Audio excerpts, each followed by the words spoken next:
You know what time it is.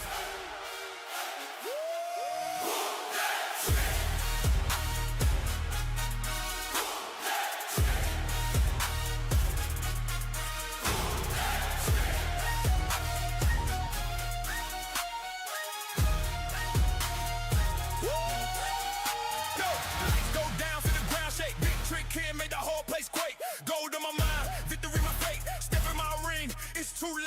Walk that walk, talk that talk. Every move got the whole crowd locked. Heart of a king, never gonna quit. Step too close, get hit with it. Feel the power in the air tonight. Spotlight shining, I'm ready to fight. Who know the? You know the name when I step in the mix. Walk. Who that train?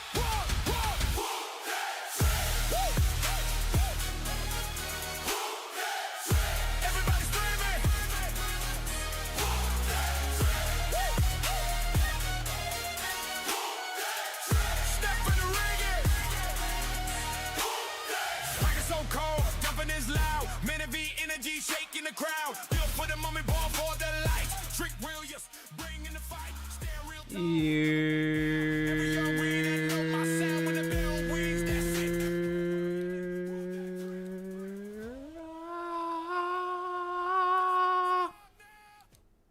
Ladies and gentlemen, welcome back to Brand Coverage. Pat, how we doing today? How we doing on this fine day?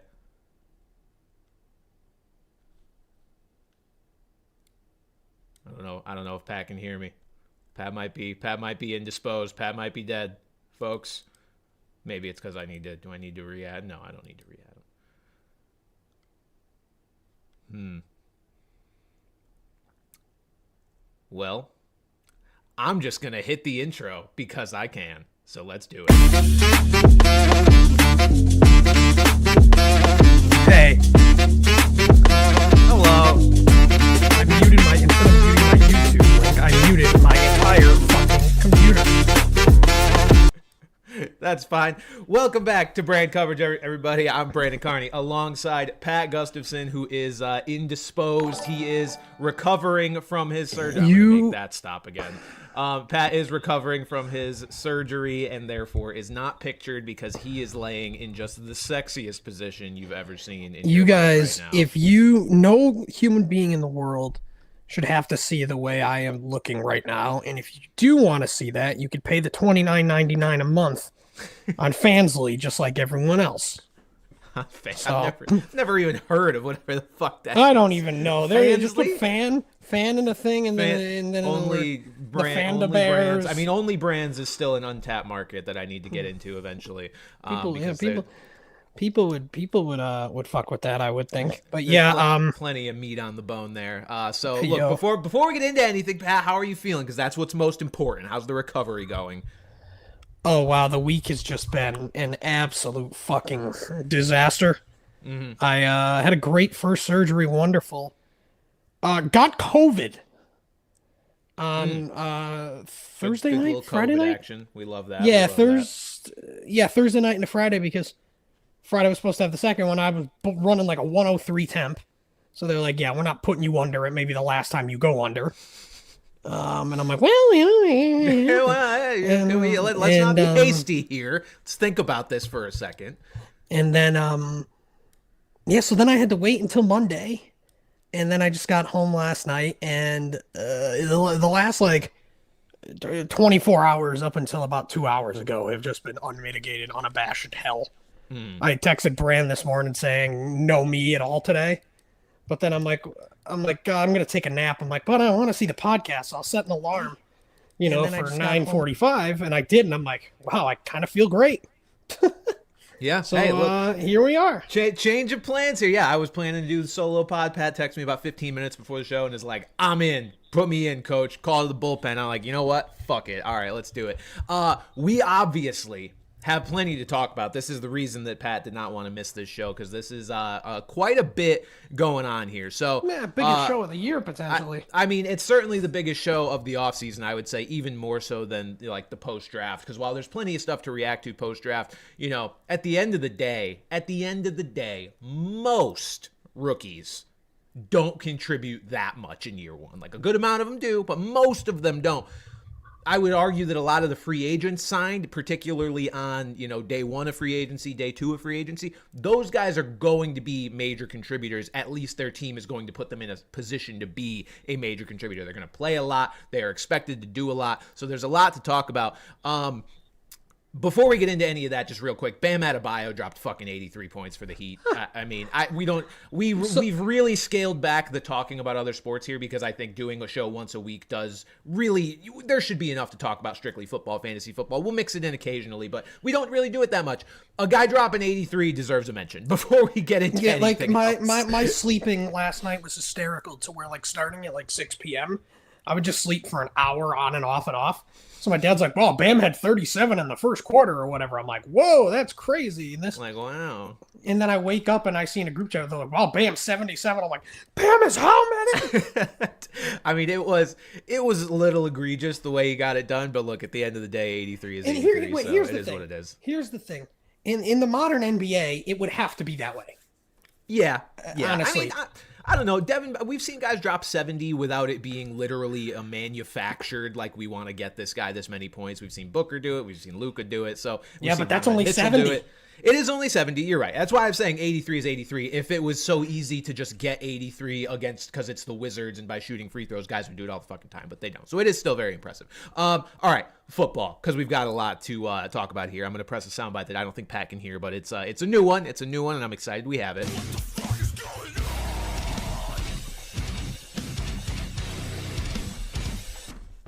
It was What the Fuck Is Going On, like the metal track thing that people play. You know where that big the meme that's from, the right? blind kid playing football. Playing, what the fuck is going on? So very appropriate. I think that is really the only way to describe what is going on here. It's not super often during the NFL offseason that we are hit with a story that is for me, oh my God, I have to make a fucking video on that kind of thing, which I'm going to be doing later today. But B, just something that makes you look at your phone a couple times and be like, what the fuck is going on? So Maxx Crosby was traded from Pat's Las Vegas Raiders to never heard of him. To the Baltimore Ravens.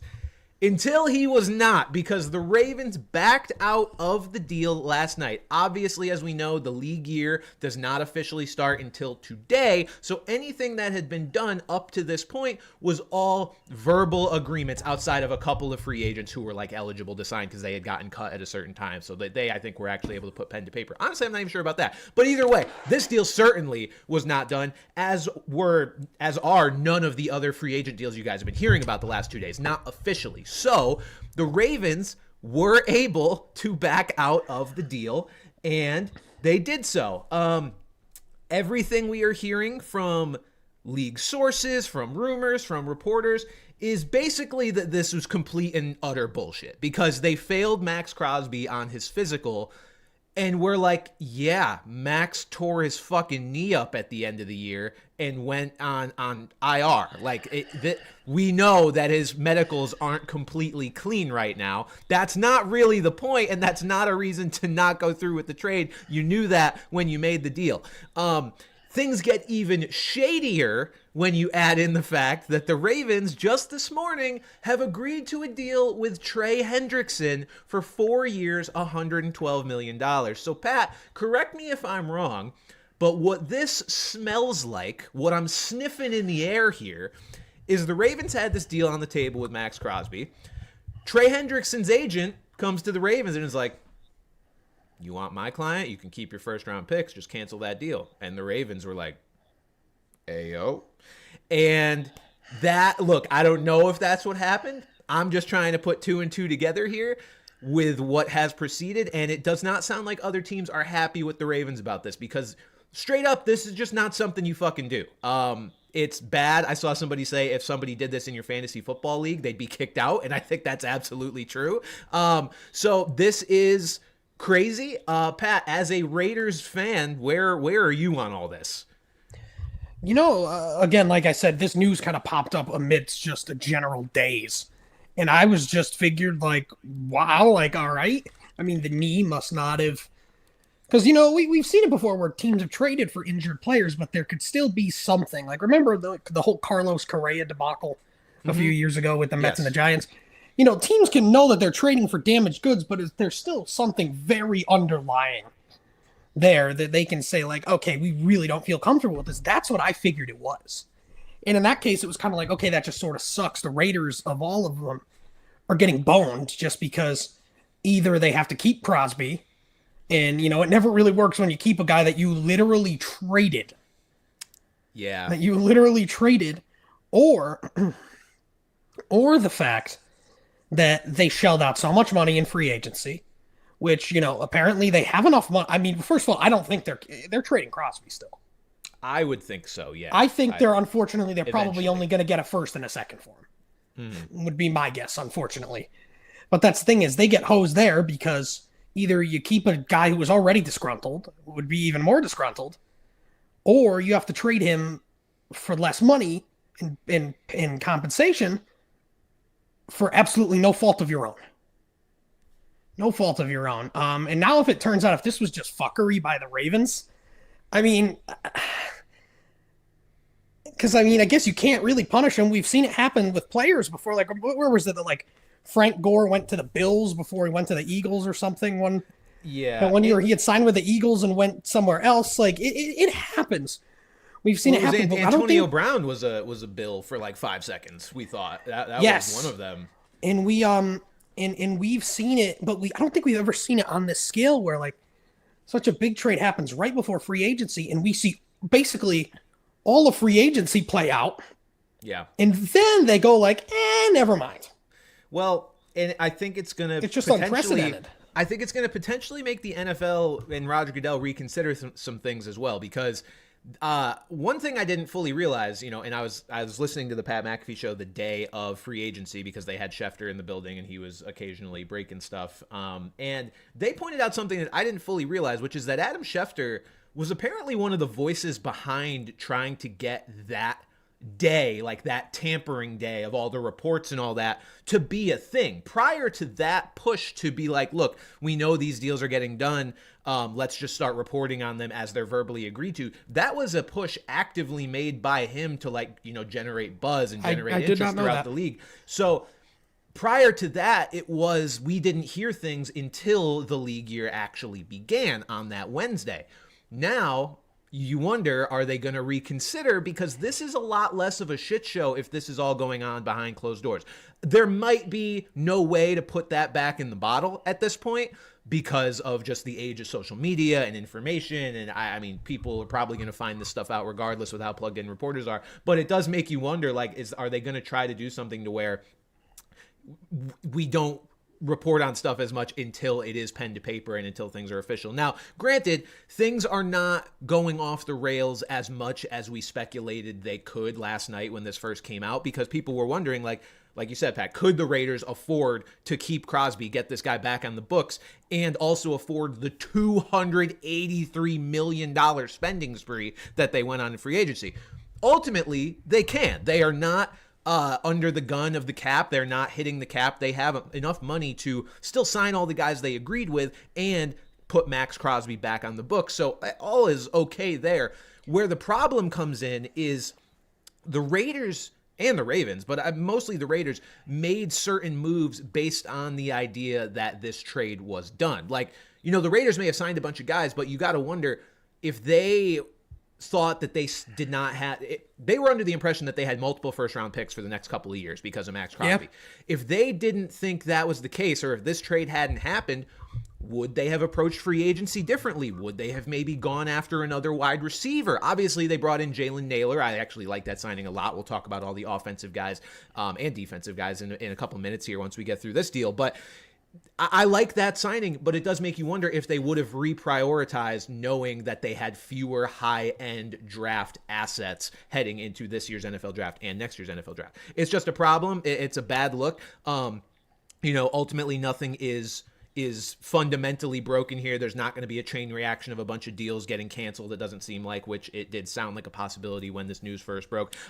Similarly, you know, other teams that were obviously out on Maxx Crosby because they thought a deal had already been done. There was speculation, would they get back in? Like the Cowboys, they were interested. There was speculation, would they call off their deal for Rashawn Gary, knowing that they had a chance at Maxx Crosby. Kind of stinks anyway. Yeah, sure, very different level of player, but it sounds like that's not the situation. They are going to keep Rashawn Gary, and they are not, as of now, pursuing Maxx Crosby. They are out. At the end of the day, it did not all come crashing down. This did not have the crazy chain reaction that it seemed like it could have. And right now, Maxx Crosby is just going to continue to be a Raider. Sounds like the Raiders are asking for still the same deal that they were asking for before, which I think is fair. I don't think anything changed.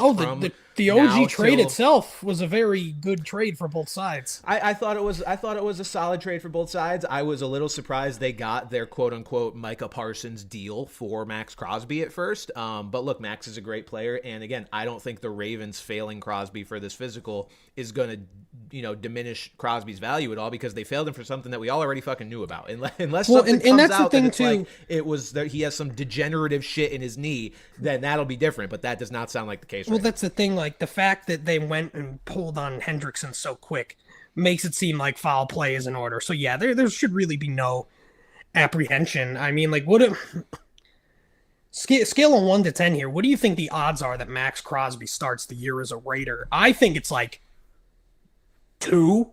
Like, I think it's not you could say like 0 and say it's not happening, but yeah. I don't think it's impossible for that to happen.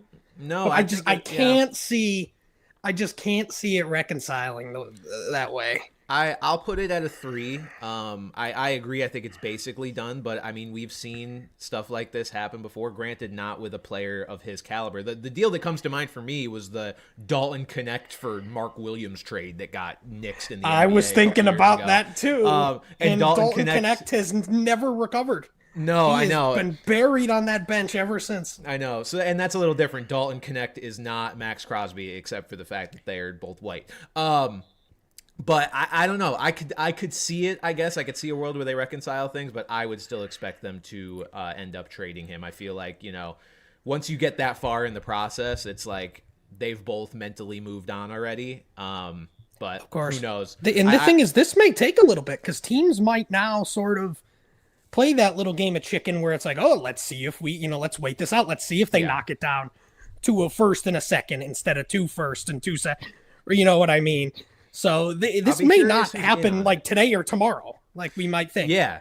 No, I'll be curious to see who's in on him now, because if the Cowboys are actually out on him completely, which would make sense, like that does not leave a lot of the initial suitors for him remaining. One of them, funny enough, is the Patriots that was linked to him, and has, the Patriots have not spent a ton in free agency. They've doled out a decent amount to some guys, which we'll talk about, but maybe they're back in the mix. Maybe the Bears are back in the mix. We will see what happens with Mad Max here, but for now, the Ravens, kind of just a dirty move here by Baltimore, but it is what it is, I suppose. All right, moving on to more free agency.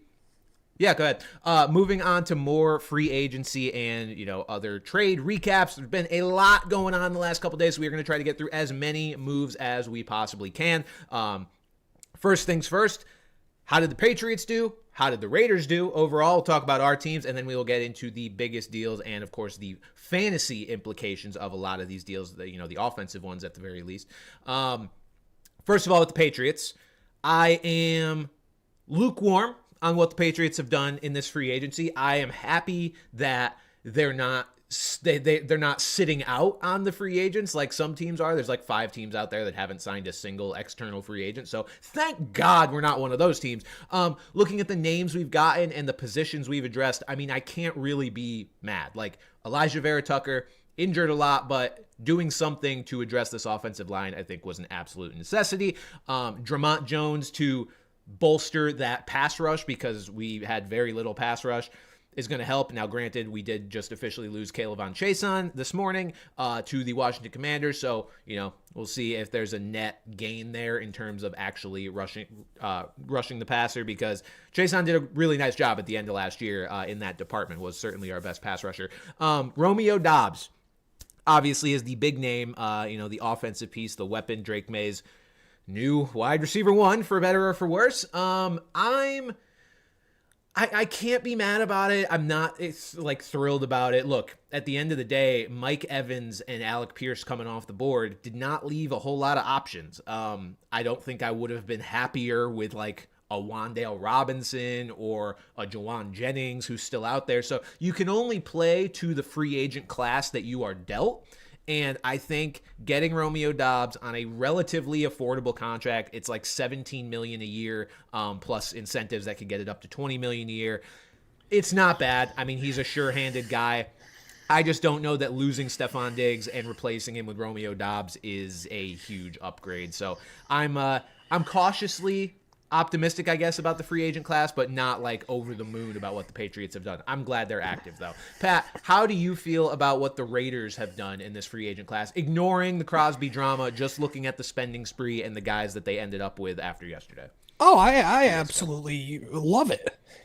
Then going into it, my dad and I talked about the single biggest piece they should be going after is Tyler Linderbaum. And yes, $80 million is a lot. Like, no, oh boy, excuse me. You're good. Tap out when you need to. And the worst part is my scar is right on my fucking gut. So coughing is like a literal gut buster. Yeah. But as I was saying, yeah, Tyler Linderbaum was obviously just a massive, massive get. That line was so bad, it's been talked about by just about everybody. And then they did a really nice job rebuilding the defense. Rebuilding. One of their priorities was getting Eric Stokes back, who was really nice for them. They went and got him.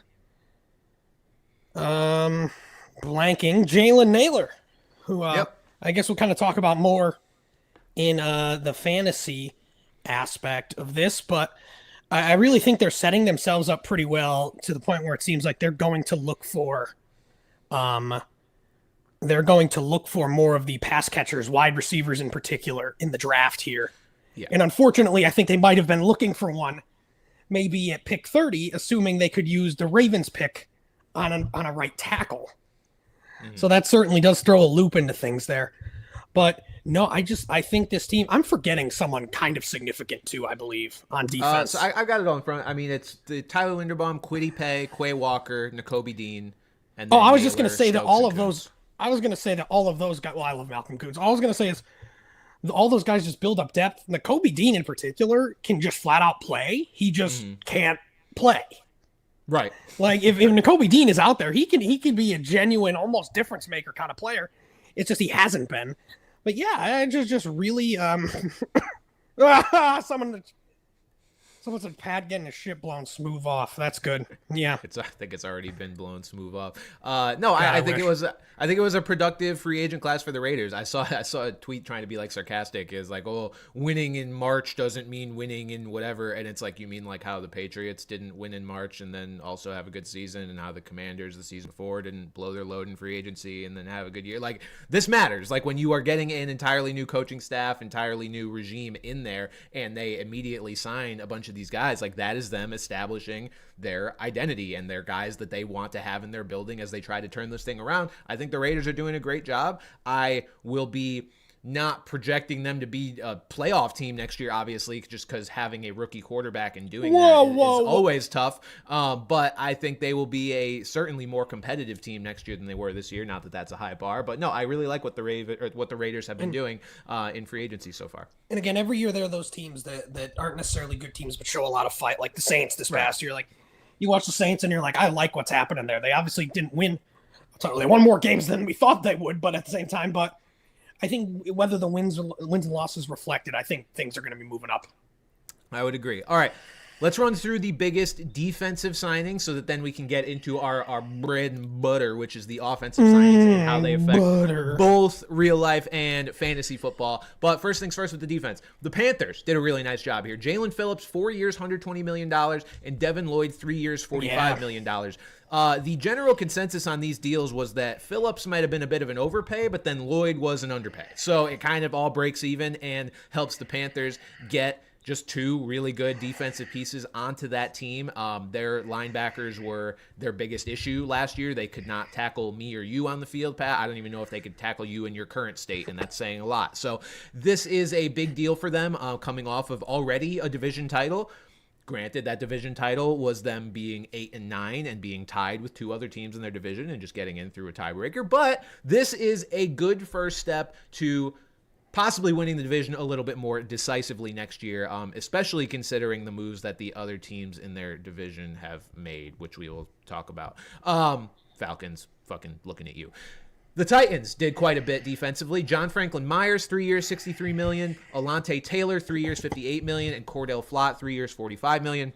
Very similar feeling to what the Raiders were doing, just on a slightly lesser scale. And obviously, that's not all their signings. That's just the biggest defensive guys they signed. But again, getting Robert Saleh in there, getting his guys on that defense, trying to establish an identity of just not being total fucking hot dog ass. So those three guys will certainly help. The Bengals are apparently pretending to try to make their defense better, I guess. Obviously, they lose Trey Hendrickson to the Baltimore Ravens, but they did sign Boye Mafe, 3 years, $60 million, and Brian Cook, 3 years, $40 million to that defense. The Commanders continuing to try to bolster their defense as well. Odafe Owe, 4 years, $100 million. Big deal for him heading to Washington. And then just this morning, Caleb Chase on 1 year, $12 million. I think that is a bargain signing for them. I was going to say, I was thinking they could have potentially been another target for Maxx Crosby, but obviously investing that much money into Owe, it's just not going to happen. Yeah. The Rams added Jalen Watson, another Chiefs corner, to go with Trent McDuffie, who they traded for. 3 years, $51 million. I think the Rams, should Matthew Stafford, be healthy this year, they are going to be a fucking problem and probably be my Super Bowl pick at this rate, because their biggest weakness was the secondary, and they straight up stole two really good corners from the Chiefs. So really nice move there. And then obviously we talked about the Raiders just kind of spazzing all over the place, both defensively and offensively. They spazzed everywhere. All right. Again, bread and butter. We're getting into it now. The offense. We had a lot of guys moving around, Pat. I felt like this was a pretty eventful free agency in the sense that we did not see nearly as many re-signings as I thought maybe we could. A lot of free agencies end up being a little bit disappointing because guys just stick around with the team that they were with the season prior. Not that there were a ton of giant names on in this year's free agent class, but there were some big names, and there are certainly some names that are going to help define this upcoming fantasy football season and this upcoming NFL season. I think first and foremost, number one on that list has to be Super Bowl MVP Kenneth Walker going to where else? The dark side, the Kansas City Chiefs. This was a deal that we kind of all speculated was a possibility once we found out the Seahawks were not definitively going to bring Kenneth Walker back, and just putting two and two together after the last 2 years of watching Fat Boy Kareem Hunt and ankle biter Isaiah Pacheco not be able to do any, going from ankle biter to knee biter, not being able to do anything in that run game, which just made the Chiefs a little too one-dimensional, and that is not something that you tend to see out of a Super Bowl contender and, hopeful Super Bowl champion like the Chiefs expect to be every year. So the Chiefs have addressed that weakness with one of the most talented pure runners in the NFL. I hate it. I'm depressed, but I cannot deny how good of a fit this is and how good he's probably going to be for fantasy and real life purposes next year. I will say the one thing that I'm sort of just a little hesitant on Kenneth Walker in general is that everyone says look what he did. He stayed healthy all year, and it just goes, why do we think he stayed so healthy this year? Yeah. Because he had a lot of Zach Charbonnet. It's a fair question. Again, obviously he more than held it down at the end of that run last year, but if the Chiefs fully go in and say, hey, this guy is our big load back, the talent is 100% there. No, not denying that whatsoever. It's just, are we going to see in a position where he's getting hurt? And, they're kind of back to square one. Obviously, you're never preying on a guy's downfall like that, but it's just a genuine concern where it's he was very healthy this year, which was also the most frustrating year of his career in terms of sharing. Yeah, I mean, look, I'm willing to give him a relatively clean slate, just knowing the injuries that he was dealing with. I think it was just a foot thing that they were kind of managing for the first half of the year, and I think they were at times maybe overly protective and overly cautious with Kenneth Walker, but they could afford to be because Zach Charbonnet is, while not as good as Kenneth Walker, still a good functional back. I mean, the team won the damn Super Bowl, so obviously they had the formula of being able to strike the balance there of, yeah, they might not have their best runner on the field at all times, but they're doing what they felt was enough to keep him healthy and still get an impact out of him. I think the Chiefs are going to run him into the fucking ground because they cannot, and that's not in a bad way, like, oh, he's going to get hurt. I think they're going to use him like crazy. There was a great stat. Great.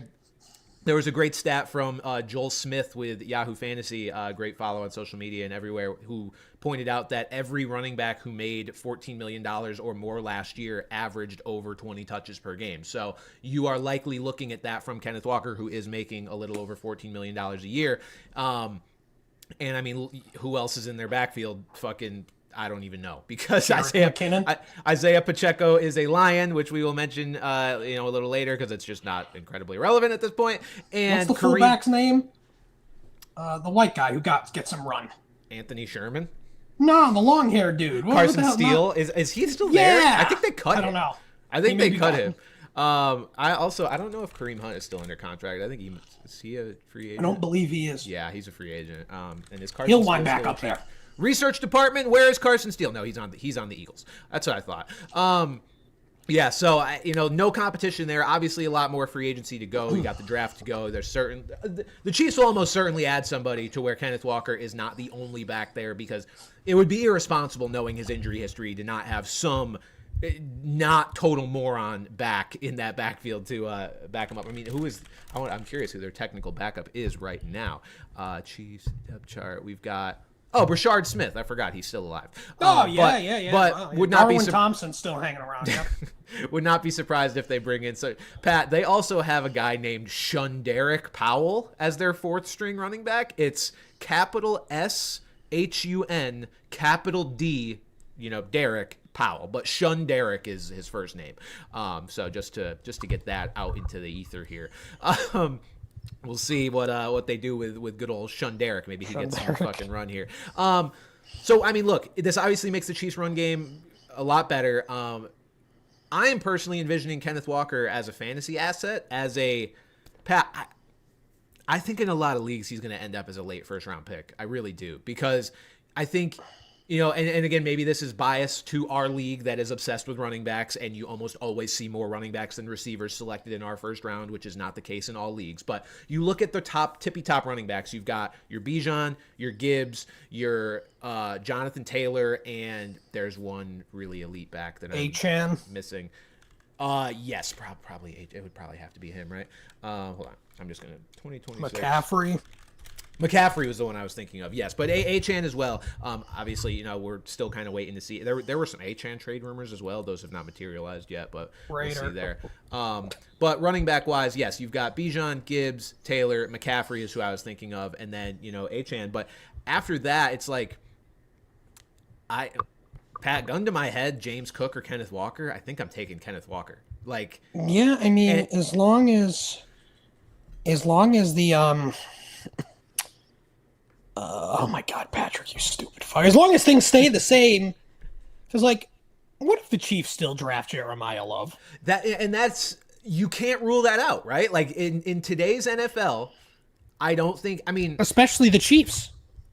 I would think that Jeremiah Love's camp would probably push back against that idea, just because they, I'm sure, view him as a 20 touch a game it's type the of back. Kansas City Chiefs, man. I know they haven't won in a couple years, but still. I understand, and I understand that running back duos are the hot, sexy thing these days. But that, if Jeremiah Love pans out to be the level of player that his prospect status suggests that he is, this would be the most talented running back duo of all time, and it wouldn't really be that close. This is not what they would project to be, is levels above Nick Chubb and Kareem Hunt, Jahmyr Gibbs and David Montgomery. these are alpha dogs. So I don't think he goes to the Chiefs. I guess you can't rule it out, right? But yeah, as of right now, assuming the Chiefs don't add anybody major to this backfield, I think Kenneth Walker ends up a late first-round pick, at very worst an early second-round pick. Just a really talented player going to a team that's finally going to give him the ball a lot, has no excuse not to give him the ball a lot. Injury concerns are really the only hesitation there, I would think. And then looking at the Seahawks here, Pat, where does this leave them? Because Zach Charbonnet is probably not going to be ready for the start of next season. He tore his ACL obviously very late in the year. I think the Seahawks starting running back, I don't believe is on their roster right now. Like it can't be to start. It really the year. can't be Unless they're ready to roll out George Halani. Like I don't think there's going to be somebody added to this to the Seahawks backfield. And I'll be very curious to see who it is because there's not a lot of good free agents out there anymore. I mean, I think the best running back free agent left is, gosh, I don't even. Is there anybody? Is Bam Knight still available? Oh, for fuck's sake! I mean, that we could be headed for like a Cardinals Bam Knight situation. Although you don't generally want to start the year that way. That's kind of if you end up there, you end up there. But if you know, they could always draft someone too. But I mean, well, let's see. Running back wise, I mean. Genuinely, this is an interesting one to me. If he's healthy, but it's a total mystery, is Joe Mixon. Because he got cut. Like, if this is a guy that secretly just is recovered now, and the Texans were just done with their shit, I could see that being an option for a team like the Seahawks that just, you know, they just won the Super Bowl. Like, this team just won the Super Bowl and has no discernible running back to start as far as week 1 next year. And they're not really in a position in the draft, obviously, because they're picking fucking last, to get one who is worthy of being a true RB1. So, you know, Mixon would be an answer if he's healthy. I have no idea if he is. After that, you're looking at like these are the top guys in terms of projected market. Najee Harris and his exploding eyeball. Najee Harris, 2-time friend of the show, Austin Eckler, Antonio Gibson, Nick Chubb, Dare Agumbawale, Travis. Like, it is bleak out here. Rashad White? It is, yeah. Why is he not on this list? Oh, man, his market value. Oh, it didn't sort by it fully. Yeah, sorry. Rashad White is here. Figure it out, Spot Rack. I didn't click it fully. Rashad White is here. Michael Carter is here. Brian Robinson is here. Those, I guess, would be your 3 best options. And I mean, yikes, kind of. Like, genuinely, out of all those guys, I would take Rashad White if I was the Seahawks, which is, ew. So, like, we don't want to do that. If you Super want Bowl champions are not going to be content doing that. If you want to play a game of connections, because this is how a lot of signings tend to go, we were incorrect about the Seahawks' new offensive coordinator being an in-house hire, as we mentioned a couple weeks ago. He was taken from the 49ers. Pat, who was the 49ers? One of their running backs this past season, Brian Robinson. Tyrion Davis Price. Christian McCaffrey. They're going to trade for him. I could see Brian Robinson as a connection there. But yeah, I mean, I just think it leaves them in an interesting spot. I thought it was interesting that they were not really making much of an effort to care to bring back Kenneth Walker. And as the Super Bowl champion, like, this would be different if Zach Charbonnet was healthy, right? I'd be like, okay, whatever. Like, they like him. He's not better than Walker, but he's cheaper than Walker. So I get it. But I don't know, man. It just kind of seems odd right now that they don't have there's no clear answer out there that it's like they're going to be able to tread water here with their running back situation, because everything is a pretty major downgrade from Kenneth Walker at this point when Zach Charbonnet's leg is in 2 pieces. And also just real quick, like we talked about Jeremiah Love, he was largely mocked to the Chiefs. I am going to mostly rule that out at this point. So Kenneth Walker signing with the Chiefs. Now you look at the Titans, the Commanders, just trying to project where he's going to go. I feel like it would have to be one of those 2 spots. Neither of those teams really have a impactful running back, and both of them are, I mean, they're in different situations. The Titans are in a bit more of a rebuild, but we've seen how fast teams can turn it around if they do it the right way. And the Commanders, I mean, shit, man, they were in the NFC Championship game 2 years ago. So certainly a good fit there, as they are currently rolling out Bill Krosky-Merritt and Chris Rodriguez as their backs. Sticking with running backs here, we'll kind of go by position. We'll go running back, receiver, tight end, quarterback. Travis Etienne to the Saints. Love it. As of right now, Alvin Kamara is still around. There is a question as to what lies in his future after this signing, because Look, Alvin Kamara is a guy that like a couple years ago, I think it was last year, it was speculated that he could be traded and all this stuff. And he was like, look, I don't want to play anywhere else. And I don't know if that's changed since then, but if it hasn't, like, I guess there's just a chance he retires. I mean, he's a 31-year-old running back. I wouldn't be surprised. I would have thought it would happen by now if he was planning to fully retire from the league, but, you know, everybody's on their own timeline. And he on a decently steep decline, too, especially the underlying factors. Like, you look at the numbers aren't great, but if you look beneath that, they're even worse. So I'm not concerned about that whatsoever. I think Etienne's an awesome fit. Yeah, I agree. I'm kind of looking at Travis Etienne in a way that like Alvin Kamara is going to have little to no impact on him anyway, even if he is around. So I love the Travis Etienne fit with the Saints. I have been a Travis Etienne denier for a long time, but I think this might have been the move to finally get me on board, just because we've talked about over the last several weeks how much we like the Saints, how much we like their trajectory going forward with Kellen Moore as the head coach. You know, Tyler Shuck showing some flashes as the quarterback of the future, even though he's 45 years old. I like the fit a lot here. I think Travis Etienne is going to be, and here's the thing, I like the fit, but I also think Etienne's going to be an underrated sort of fantasy asset because he is attached to just not a very good team. If you're not in the eyes of the general public, not a very good team. I think this is a guy that you could probably get as a really, really nice RB2, and he will deliver on that value greatly. Oh, yeah, because, I mean, you think about it, like while the offense, you know, you talk about how good Shuck looked, that really more so only reflected through Chris Olave.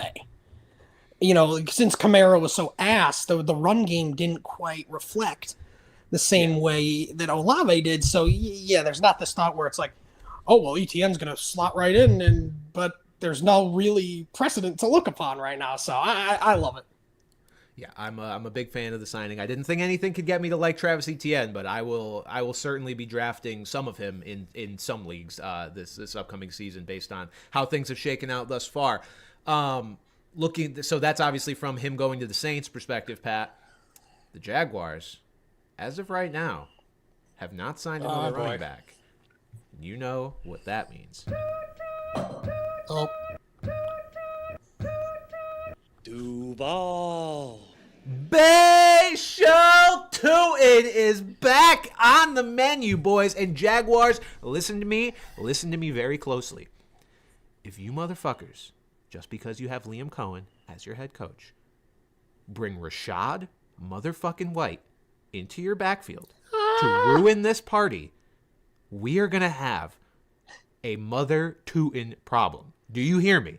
Because let Bayshore Tootin fucking cook, because he will be the RB1 overall if you let him rock. So Bayshore Tootin, as of right now, is the Jaguars starting running back and does not. I mean, look, it's always tough with these like later-ish drafted guys because even one of the free agents remaining, Pat, the Jags could decide that guy deserves a lot of touches, and it just totally neuters Tootin's value because if he's not getting the full workload, he might not be relevant enough to be a fantasy rosterable or startable player. But as of right now... What's the guy's name? LaQuaint Allen Jr.? Get him a little more involved? Fuck him. As of right now... LeBron ass name. This has played out as best case for Mr. Toot. And I really hope not much changes. I hope Rashad White goes just literally anywhere else. But he's probably going to sign with your Jaguars. house. I own guns. No, I don't. No, you don't. No, I don't. I got these guns, though, baby. I'll fucking rock his shit. No, I won't do that either. He'd probably kick the absolute shit out of me. All right, continuing with running backs who have signed with teams. Tyler Algier. This one's gross.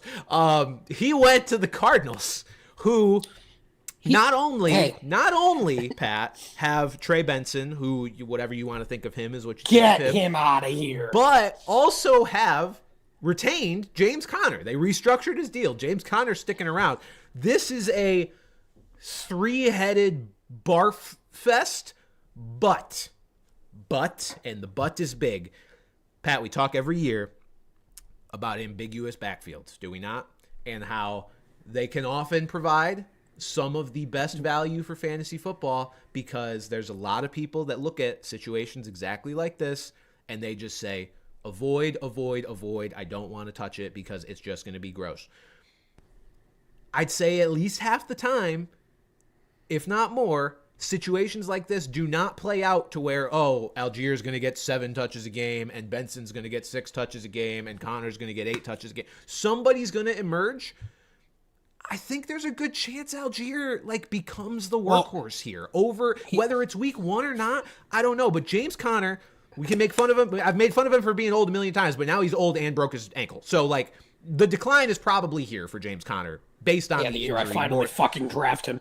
Based on the injury more than anything. And then Trey Benson, I just don't think is that good. I mean, this is all very flimsy, opinions here because I haven't given that much thought into the Cardinals backfield just yet. But just looking at potential return on investment, I could see a world where people are like, look, Tyler Algier went to this team that has running backs that I've heard of and whatever, and the team's not going to be very good. He's probably going to be trash. I don't know. I could see it turning into something somewhat productive. First of all, they also did re-sign Bam Knight, but Bam Knight, it realistically is a practice squad Get player. your goofy practice squad out of here. But here's my thought. We talk about all these nasty backfields, and the Cardinals have had a nasty backfield every year. It seems like they're scrounging from the absolute bottom of the barrel. Amari DiMercato, guys like that, get out here. Michael Carter in the big 2025 getting starts. They need reliability. Tyler Algier, has he? I don't believe he's ever missed a game, has he? I don't think so. I also don't believe he's ever fumbled. So that's a big deal as well. That's what I'm saying. But I mean, just from the availability perspective, James Conner had been healthier the last few years before the nasty injury this year. And Trey Benson, everyone was banking on him to come back. And again, it was one of those cutesy pootsy little injuries where they just wouldn't say what was happening. And he's never really shown us a whole lot anyway. Yeah, he has. He's kind of always been the if man in that backfield anyway. If man. I think one thing that's going to be for sure is that you're going to have a damn solid running back in Tyler Algier. And if things kind of happen the way they are, where Benson's either ass or getting hurt, or if Connor's either declining or getting hurt, I think it's a perfect opportunity for Algier to step right through. Would I have liked him to go to a spot that was a little more defined? Yeah, yes. 100%. But just based on the way this backfield has gone the last few years, I don't think it's such a bad spot at all.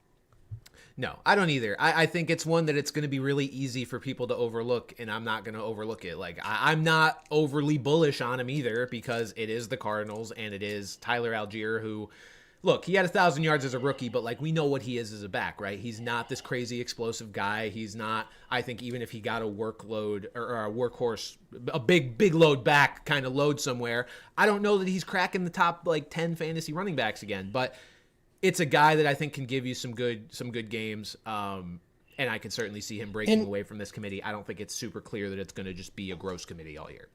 And remember, this is no longer the Jonathan Gannon, Drew Petzing team of just barf around and then throw it to Trey McBride. This is a Mike LaFleur, Sean McVay-esque offense. No. It's also a Nathaniel Hackett offense. And it's also a Jacoby Brissett offense that I think you have to look at too. But this isn't just this is. I feel like that's the thing that I keep forgetting about the most when thinking about the Cardinals is they took a big swing at head coach here to change the offensive culture of that team. So we got to take that into account. But yeah, definitely a yucky one, and this one is kind of yucky too. I don't think it is, but just in terms of names involved. Yeah, Rico Dowdle. Yeah, to the Pittsburgh Steelers, and I'll be honest here. I talked up Jalen Warren much of the preseason last year, and Jalen Warren had a nice year. He didn't have a great year. He had a nice year. He did his job. Rico Dowdle is out here running people's knees off. Rico Dowdle is just a lot better as a traditional down back than Jalen Warren is. I agree. And in a Mike McCarthy kind of offense, Mike McCarthy always likes to have someone to throw the ball to. And that could very well be Jalen Warren. So it's I think even with Warren's presence there, I think Dowdle steps right into a lead role on an offense that I guess we can't really say much about them yet because we don't even know who their quarterback is. Yeah, and that will change. But at the end of the day, it's I feel like Dowdle's kind of a guy who can produce even when not in the greatest offensive situations here. So I that was one I saw too, and I don't know why, like, Rico Dowdle and Jalen Warren have always just kind of reminded me of each other. I think just with like more of their archetype of running back, but I think Dowdle. I feel like Warren has a much more of a pass catching acumen than Dowdle does. Dowdle's well, that's what I certainly mean. good I at think it, but, Dowdle like, was sort of viewed as more of a ticky tacky pass catcher when he was backing up in Dallas, but once he kind of got the reins there, and in Carolina, the guy's got some serious power behind him. And I think he just easily slots into that 1A role. Well, Jalen Warren will certainly be there. Yeah, I think so. Look, Mike McCarthy has familiarity with Dowdle. He was the head coach for the Cowboys for a little bit while Dowdle was there, and now he does not have Ezekiel Elliott there to try to be forced to give the ball to. It's Rico Dowdle. And I forgot about the connection, too. Jeez. Yeah, so there's a bit of a connection there. I'll say this, I was disappointed when I saw where Rico was signing, because Rico, the whole story with him with Carolina was he was leaving because he wanted to get a workhorse role. Like, he wanted to be the guy somewhere. He didn't want to share with Chuba Hubbard and all that. And then he goes to a place with a running back already on the roster who has about as unshakable of a role as any. Like, there's no world where he's going to just knock Jalen Warren out of the rotation. One thing I did see that makes a lot of sense to me, speculated, was that Jalen Warren is going to step into more of that Kenneth Gainwell role now that Kenneth Gainwell is gone. It always seemed weird that Kenneth Gainwell was basically doing all the things that we thought Jalen Warren was really good at. Well, because Jalen Warren had to do the things that they had no one else to do. He had to do the heavy lifting. And not to discredit this aspect of it, Arthur Smith likes to use guys in the exact opposite of ways that we would expect them to be used. So using Jalen Warren, a thought of, pass catching back as just his early down runner while he made Kenneth Gainwell his pass catching back made sense. Arthur Smith has obviously fucked off to Tajikistan or wherever the fuck he is, but this is going to be a different sort of look here. I just wish Rico Dowdle, even more so than Tyler Algier, would have gone somewhere that he could have been more of the guy. Because now I'm looking at Dowdle, a guy who already had a very up and down year in terms of like fantasy impact, in terms of seeding work to Chuba Hubbard in certain games. Yeah, not necessarily his fault. Right, but then not in other games. Here's the thing, Pat. Here's how I'm looking at it. Jalen Warren, I think, is better than Chuba Hubbard, and I agree. Now Dowdle, like, look, the only compensation might be that Dowdle's going to a place where they might fuck around with his snaps a little bit less. Like, if they're like, oh, you're good, we're not just going to sit you for no reason, so maybe he has a little bit more consistent of a role week to week. I don't know. Obviously, the quarterback is going to determine a lot here, because that's going to determine just the engine of the offense and how many scoring opportunities we think Dowdle could find himself in. As of now, though, I didn't like it. I wanted him to go somewhere that did not have a established Jalen Warren type. I would have loved to see Dowdle like with the Commanders, because I think he would have separated himself from Chris Rodriguez, from Bill Krosky-Merritt. I don't know that he's going to be able to separate himself enough from Jalen Warren to be a reliable week-to-week fantasy contributor. So it's going to be one to watch. Speaking of Kenneth Gainwell, he has gone on to the Buccaneers. Man, they just hate fucking Bucky Irving, I guess. In Bucky, we hate because Bucky Irving, I wanted to see him get more work as well. Look, man, I guess I'm just overly hopeful about these guys. Are we really worried that Kenneth Gainwell getting that much? Yeah, after this past year, absolutely. But I mean, he's going to be more of a change of pace here. Pittsburgh, they were just so ass that I don't think they really had a choice. I don't know, man. I mean, I think they paid him for a reason to come in. Like, Kenneth Gainwell got more money than both Rico Dowdle and Tyler Algier. He's getting $7 million a year for the Buccaneers. And Bucky Irving has just not, I don't know, I guess not done enough to give them confidence that he can be just backed up by some nobody. Like, I don't know, man. Again, I want to be conscious of the fact that this is the modern NFL where every team wants to have multiple backs, but just looking at it strictly from a selfish fantasy football perspective, I'm not happy Kenneth Gainwell went there, because I want Bucky Irving to be one of those elite guys. I want him to be one of those Jahmyr Gibbs type of guys that gets all the work and dominates with it and only has just a guy that's going to take a couple touches behind him. Kenneth Gainwell got a hell of a lot more than a couple touches this past year, and it wasn't just because Arthur Smith was a doofus. It was because he was really good with them. So I don't know. Kenneth Gainwell coming off of a career year is not the guy that I wanted to see come in and back up Bucky Irving. So it could have been a better situation for sure. Obviously, that opens up the spot with the Steelers. That is, taken now from Jalen Warren, so that's how it's going to affect them. But yeah, man, I don't know. I wasn't thrilled about this one. Kind of icky. I feel like you and Abraham housing these Diet Pepsis. Oh, we love a good Diet Pepsi. Oh, and real quick, because I didn't touch on the Panthers aspect of Rico Dowdle leaving. Obviously, it leaves Chuba Hubbard there. Pat, I think the door's back open for Johnny Brooks. I think Jonathan Brooks is going to get another shot. Certainly not closed, and it shouldn't be. No, I think, look, he basically retore the same ACL because I just don't think it healed fully, which is crazy because if we remember, the whole storyline of that season was that we thought he was going to be ready like 2 months before he actually ended up playing a couple years ago when he retore it. And I think now that it is properly healed, hopefully, because he's had plenty of fucking time, that they're going to give him one more shot. He was a guy that they spent a decent draft pick on, and Chuba Hubbard I just think is kind of mid. So Jonathan Brooks, going to have another shot here. Maybe, hopefully, this is another never wrong, just early on a guy with Jonathan Brooks. All right, sticking with the running backs here. We've got J.K. Dobbins staying with the Broncos because the Broncos have yet to sign an external free agent. They were one of the teams that earlier I was talking about how I'm glad the Patriots have at least been signing some guys. Yankees looking asses. The Broncos have not signed an external free agent. J.K. Dobbins is staying there. Oh, man. I mean, bad news for the Broncos, right? I think the Broncos are probably going to be... They're going to draft a running back. I would almost guarantee it, with probably a fairly premium draft pick, probably maybe not a first rounder, but a second rounder, which is funny because they just did that with RJ Harvey, but I don't think they like RJ Harvey very much. Sean Payton's been pretty vocal about wanting a running back, being aggressive for the running backs, which is why it's a little surprising that they did not end up with any of the big name running backs of this free agent class, not even a Tyler Algier. So as of right now, they're just running it back with what they had from last year. And yeah, again, I don't think this reflects very well on RJ Harvey. I don't think it shows any confidence that they have in him. The fact that they were like, okay, well, we missed out on all these other guys. We have to at least bring back J.K. Dobbins, and we're probably going to draft a guy. But right now, just more of the same with the Broncos, and their fans cannot be happy watching Kenneth Walker sign with the division rival Chiefs while they get stuck back with Dobbins, who's fine, but he's not a huge difference maker. Yeah.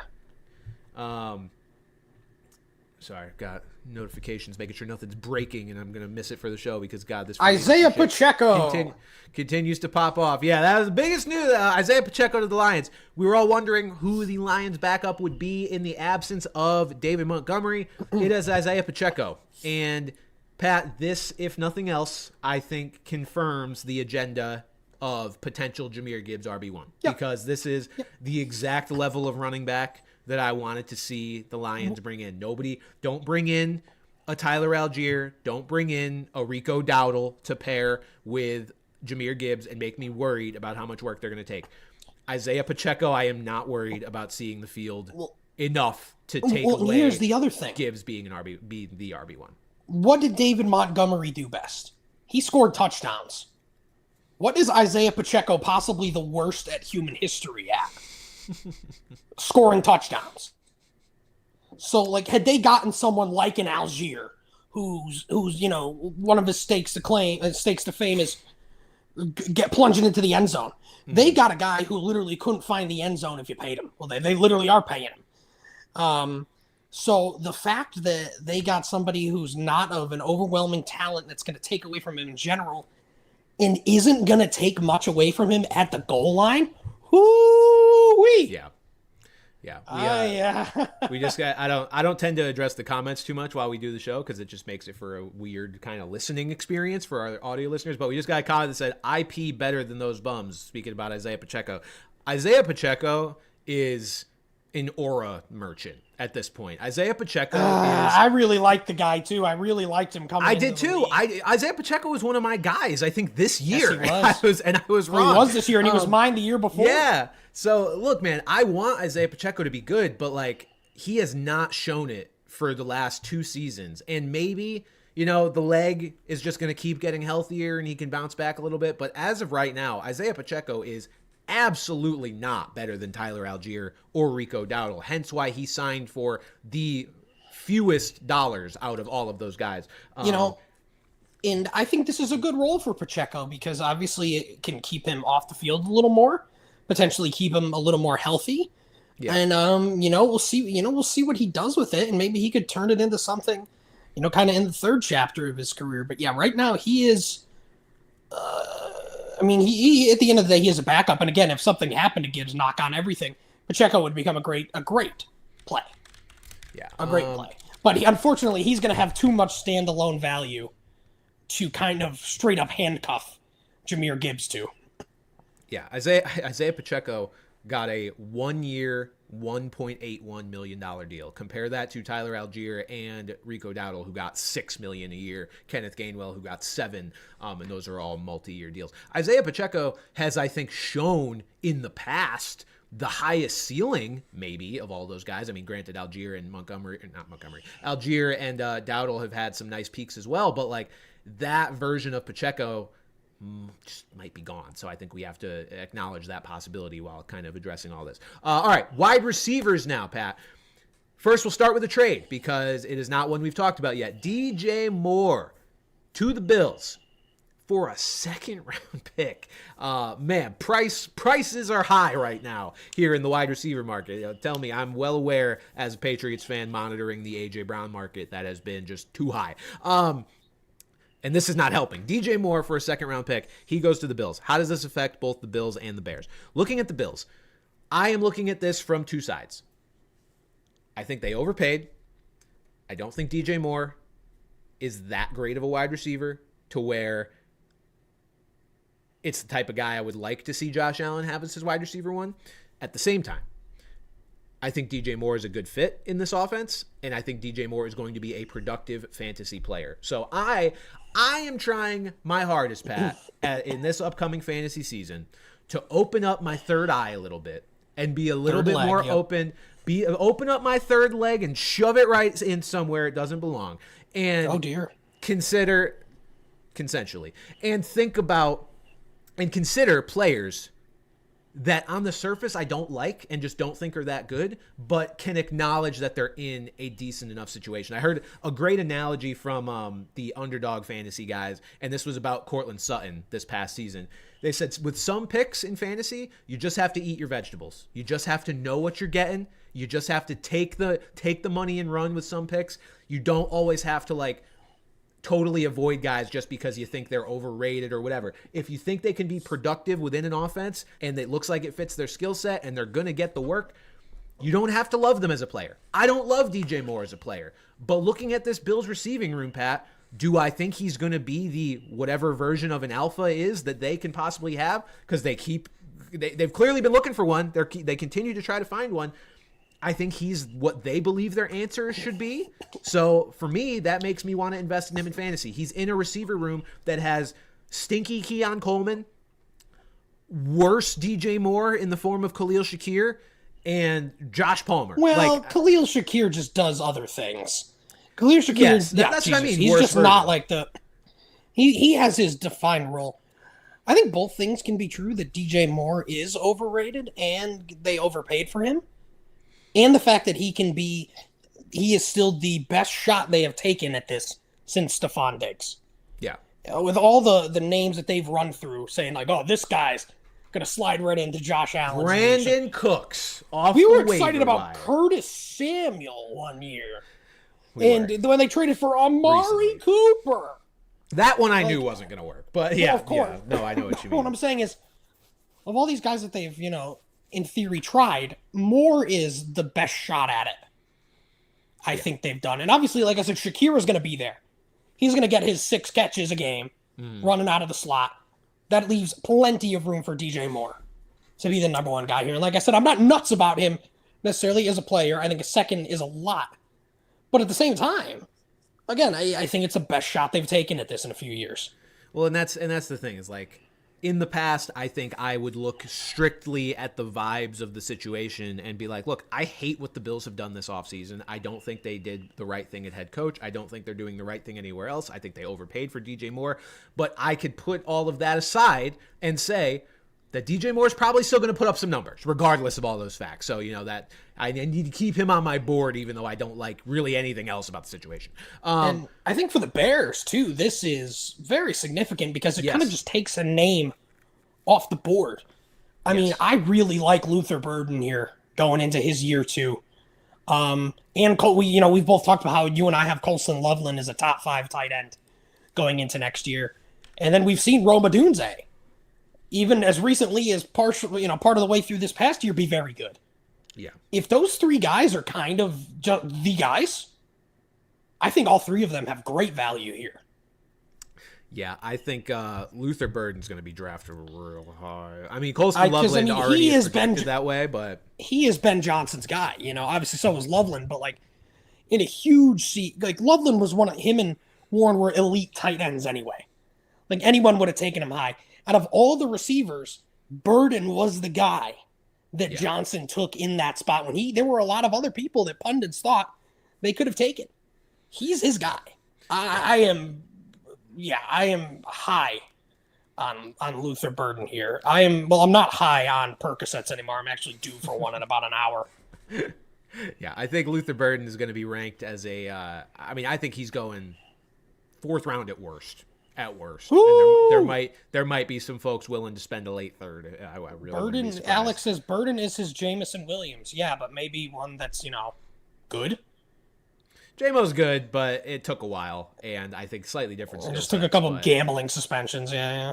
Fuck. Mike Evans is a 49er, Pat. I mean, who saw this coming? This wasn't shocking, but it's just so shocking to see him not in a Bucs uniform. Yeah.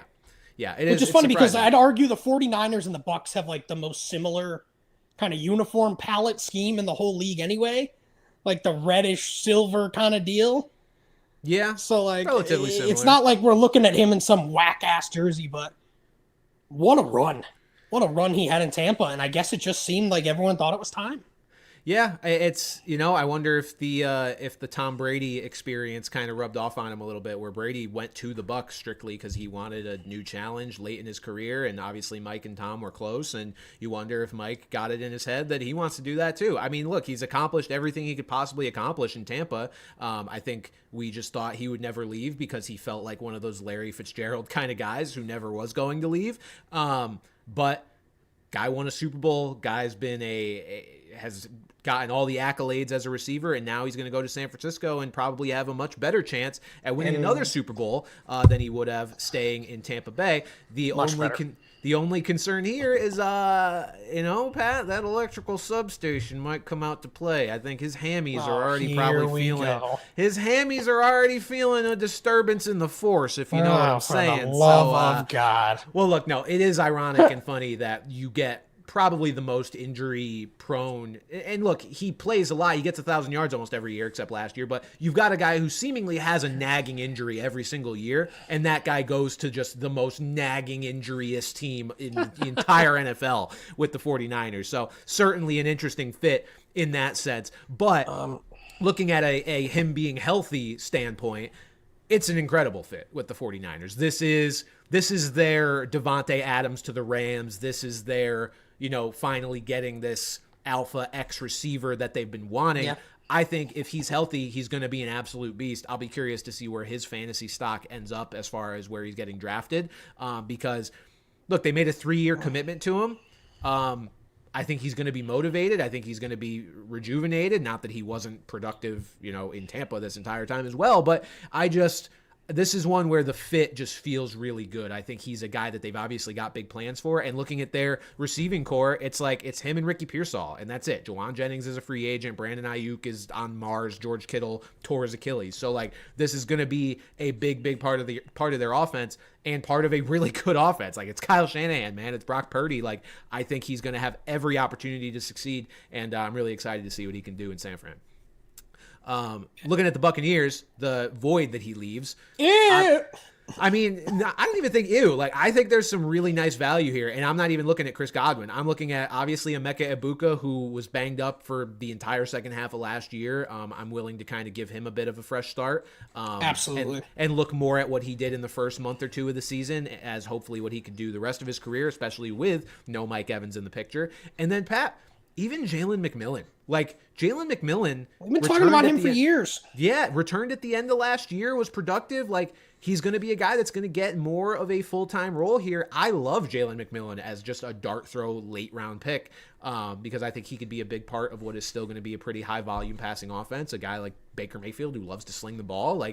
I like Jalen McMillan a lot as he's going to be really cheap. Emeka Egbuka is not going to be cheap. Jalen McMillan's going to be cheap, and I would not be totally shocked if McMillan's production, approaches Egbuka's if all things break right. And what they also re-signed K-Dot as well. So there he I don't know if there's a guy who will just always be a factor more than K-Dot. He's just there always. K-Dot is just he is inevitable. Talk about eat your vegetables. I don't know if he's fantasy relevant enough to apply that statement to, but he's just there. He's just. You want 3 catches for 37 yards, or if everyone's out, 9 catches for 180 yards, he's got you. It's one or the other. Alec Pierce, Pat, this is probably the only kind of wet fart of free agency, the fact that he stayed with the Colts. I think a lot of people wanted to see him go somewhere where he could be a clear number one. Now, granted, I guess he's going to be, after all, in Indianapolis. It's just still less exciting than some of the other options because we don't know what the quarterback situation is going to be. They've agreed with Daniel Jones. We don't know when he's going to be back. And even when he is back, what version of Daniel Jones are we going to get?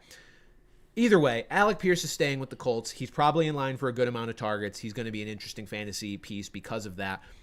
Michael Pittman is out of the picture. Michael Pittman is a Pittsburgh Steeler, and that makes me want to puke.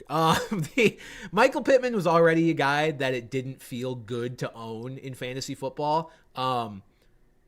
Just not, I don't know, not doesn't feel like a guy that you have on a championship winning fantasy football team. He didn't have the consistency to be worth owning or starting on a regular basis, and he didn't have the high-end upside for you to feel good even when you did start him. I mean, look, he had good games, don't get me wrong. I think he's a talented receiver, but now going to Pittsburgh where he's going to be alongside DK Metcalf and with still quarterback TBD, I'm probably totally out on Michael Pittman, especially after all the back injuries last year.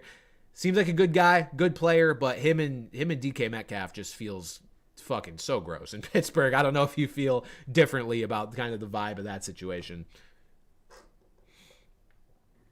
What? Sorry. No, the Pittman and DK. I feel like the vibe is kind of trash. I mean, I don't know if you feel differently. We just don't know who's playing quarterback there, and it's a Mike McCarthy offense, which isn't inherently a bad thing. But when those offenses were working in Dallas, they had Dak quarterback. Jesus Christ, Dak Prescott. Dak Prescott at quarterback, who is a very above average quarterback. We have no fucking idea. Even if it ends up being Aaron Rodgers, then it's okay, sure, that's going to be another 9-7 or 9-8 team or 8-9 team in Pittsburgh. But it'll be interesting for the Colts. I mean, I think Tyler Warren, obviously his stock will continue to go up. I still prefer Loveland by a lot, honestly, going into the year.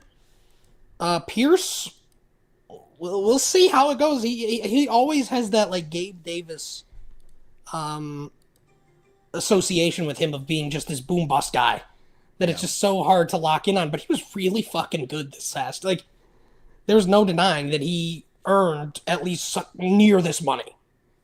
Yeah, I agree. I mean, I'll be interested to see if Pierce can deliver on that dollar amount because it is a hefty dollar amount, and hopefully he does not go down the Gabe Davis route of just being total ass after. I don't think he will. I think he's a little bit more well-rounded than Gabe Davis ever was, and my dumbass is still mad that I fell for that.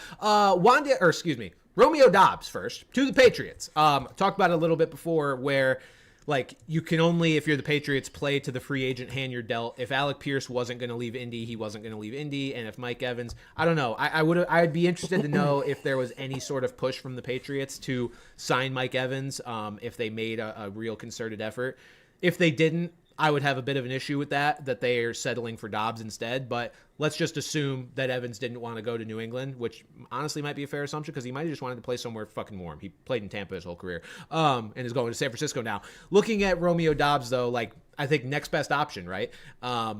Get Drake May, a guy with some reliable hands. I don't know how much it upgrades the offense as a whole, replacing Stephon Diggs with Romeo Doubs. The obvious benefit is that Doubs is a lot younger. Bigger helmet, yep. A bigger helmet, yep. And has less off-the-field issues as well. But how does not this zero, affect, but less egregious. How does this affect Jordan Love's bathtub situation? Jordan Love will have to run his own bath and possibly take them solo, which will be a big adjustment for him this upcoming season. Jordan, give me a call. Unless he wants to invite Dontavian Wicks or Matthew Golden or Christian Watson into his bathtub Bo Melton. Or Bo Melton or Savion Williams into his bathtub. I don't know. We'll have to see. They did break up the bathtub mates, as my camera also just died. But the no one show. I want to see if I start my camera.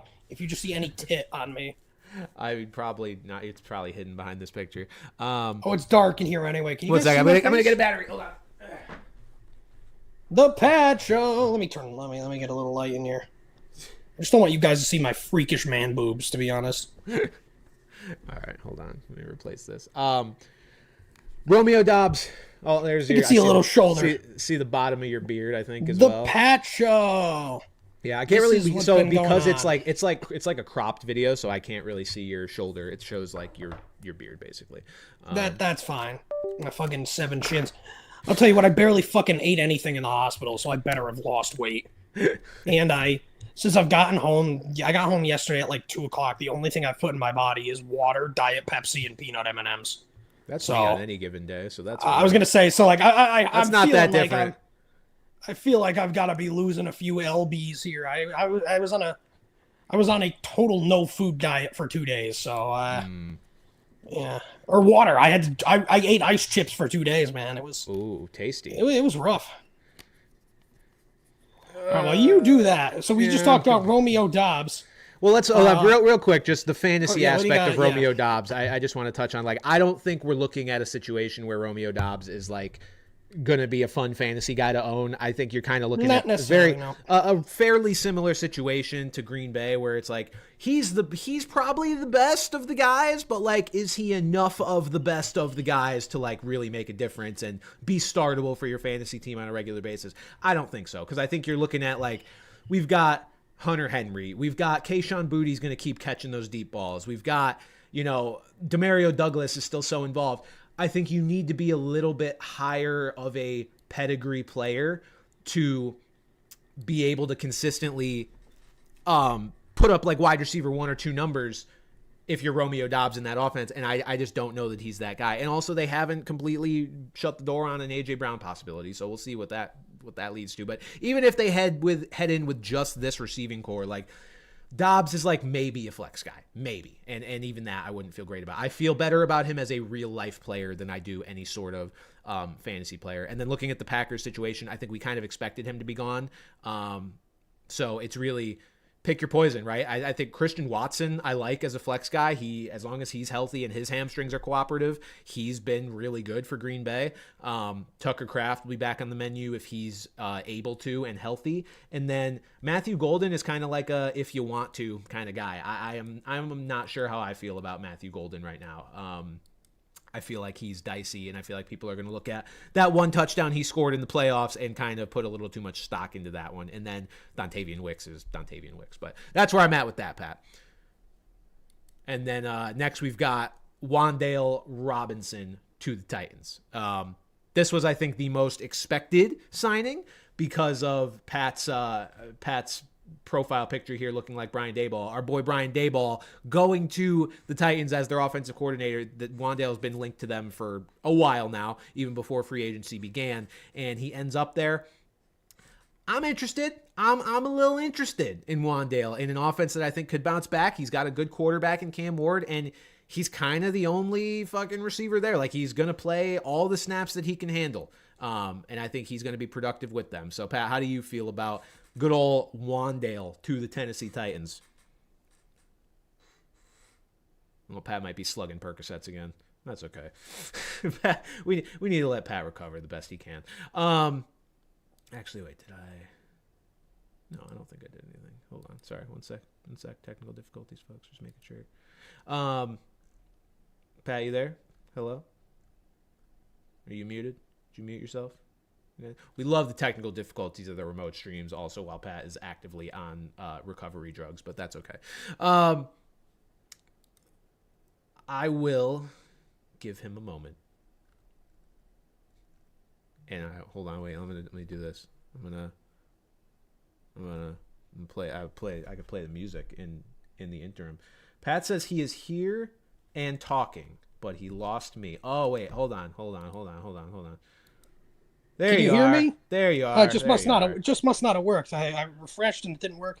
That's why I think I have to add you back to the stream whenever that happens. Oh, you just didn't want to add me back. Oh, okay. I just don't really like it. Here's the thing: when you're not on camera, I don't notice when you're not here. No, so no, like that's the picture fair. being Understandable. there makes it difficult. Understandable, but yes, I heard everything you said about Wandale Yes. Robinson, and I'm a fan myself, just because he is like the quintessential target sponge yes. of a wide receiver here. Like that is what he does.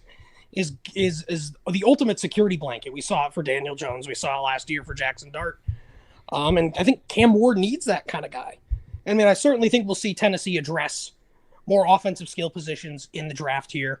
But yeah, I especially, I was gonna say from a PPR perspective, everything's PPR now. So especially in this day and age, I dig it. I mean, nothing crazy. A border, a guy you think about in your flex. Yeah, I mean, Wandale Robinson last season finished as, where did he finish? It was way higher than anybody would have thought. So we play, our league is half PPR. Half PPR, he finished wide receiver 16. I mean, shit. So, that's pretty high up there. And now is going to a situation where he's going to be. Kid had some hype coming into the league. Maybe, out of Kentucky. yeah. I always thought it was Alabama, Kentucky. Yeah, no, coming in as maybe an even, higher priority in that offense. Granted, Malik Neighbors missed basically the whole year, so that was kind of why you had Wandale doing what he did. Also, yeah, Wandale would not be the type of guy I would think went to Bama because he's like a short, like undersized guy. Bama does not need to ever target that kind of guy as recruits. They get all the prototypical, big ass fucking receivers. Hang on. What's that? Daniel Jones, 2 years, $100 million.